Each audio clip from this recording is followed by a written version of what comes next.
শূন্যের বদনাম ইতিমধ্যেই ঘুচেছে মুস্তাফিজুর রহমানের হাত ধরে। সেই বামেদের মরাগাঙে আশার জোয়ার তৈরি করেছেন ফলতার শম্ভুনাথ কুর্মী। জিততে পারেননি, কিন্তু 19% বেশি ভোট পেয়ে দ্বিতীয় স্থানে।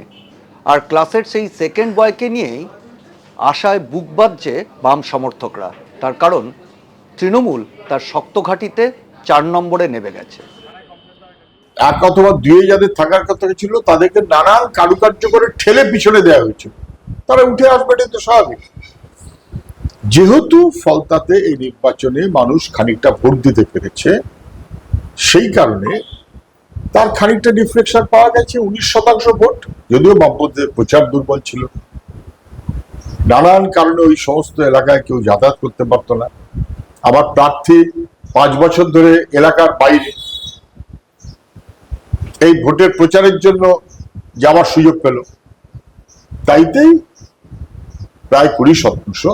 এটা যেন বাকিরা বুঝে রাখে যে তৃণমূল বিজেপিকে ইনস্টল করতে পেরেছে, তৃণমূল বিজেপির বিরুদ্ধে লড়তে পারবে না, এবং সেটা একেবারে পরিষ্কার। মানুষের প্রয়োজনে লড়াইতে বামপন্থীরা এই নির্বাচন বুঝিয়ে দিল তৃণমূল কার্যত ক্রমশ দুর্বল হচ্ছে এবং আরো দুর্বল হবে, উবে যাবে। বরফ যেমন গলে যায়, তৃণমূলটা গলে যাচ্ছে, গলে যাবে। বাম মানুষের ভরসায় এগোবে, এটাই একমাত্র।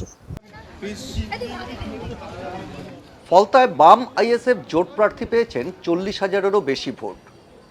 আর ফলতার বেতাজ বাদশাহ জাহাঙ্গীর, যাকে নিয়ে নির্বাচনের আগে আইপিএস অজয় পাল শর্মার দৈরথ হলো, সেই জাহাঙ্গীর খান পুনর্নির্বাচনের ঠিক আগেই তার নাম প্রত্যাহার করার কথা ঘোষণা করেন। আগামী 21শে মে যে রিপোল আছে, সেই রিপোলের কন্টেস্ট থেকে আমি নিজেকে দূরে সরিয়ে নিলাম। 2021 এবং 2026-এ বাম এবং তৃণমূলের ভোটের অঙ্কটা সম্পূর্ণ বিপরীত। 2021 সালে বাম ভোট পেয়েছিল 7,300 কিছু বেশি, আর 2026-এ তৃণমূলের ভোটের পরিমাণ 7,700 কিছু বেশি। 2024-এ বামেদের ভোট ছিল 2,500-এরও কম। আর যে সময় ফলতার পুনর্নির্বাচন হলো, যখন বিজেপি রাজ্যে সরকার গঠন করেছে, সেখানে এক লাফে বামেদের ভোট বেড়ে হলো 40,000-এরও বেশি। তৃণমূলটা একটা হচ্ছে আরএসএস এর সাজানো একটা বাহিনী ছিল, এবং তারা মস্তানি গুন্ডামি করে যা করেছে, সেখানে মানুষ তার মত দিতে পারতো না। মানুষ যদি মত দেওয়ার সুযোগ থাকে এবং গণতন্ত্রকে যদি আমরা ফিরিয়ে আনতে পারি, তাহলে সেই গণতান্ত্রিক প্রতিষ্ঠার সঙ্গে সঙ্গে বামপন্থারও পুনরুত্থান হবে।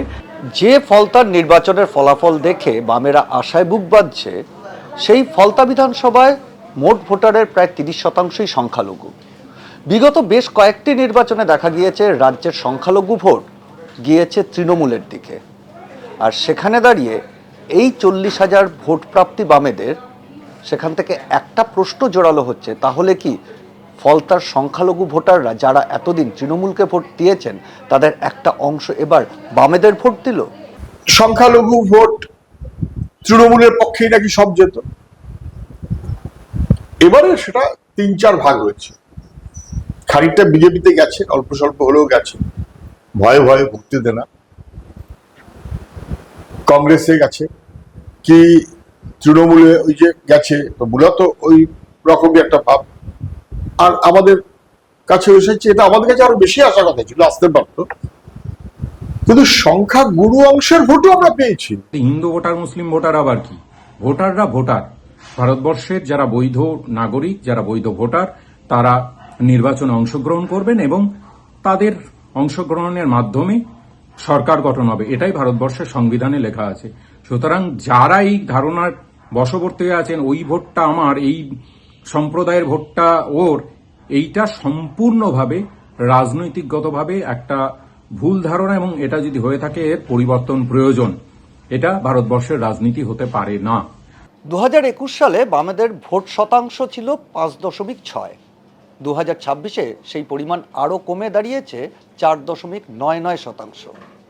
নির্বাচনের পর নির্বাচন গেছে, 2011 সাল থেকে এখন পর্যন্ত নির্বাচনে বামেদের রক্তক্ষরণ অব্যাহত থেকেছে। এবারেও বিপুল ভোটে জয়ী হয়ে বিজেপি সরকার ক্ষমতায় এসছে। এরপরে ফলতার এই ফলাফল বামেদের নির্বাচনের যে দীর্ঘ খরা সেখানে কি বসন্তের হাওয়া আনবে?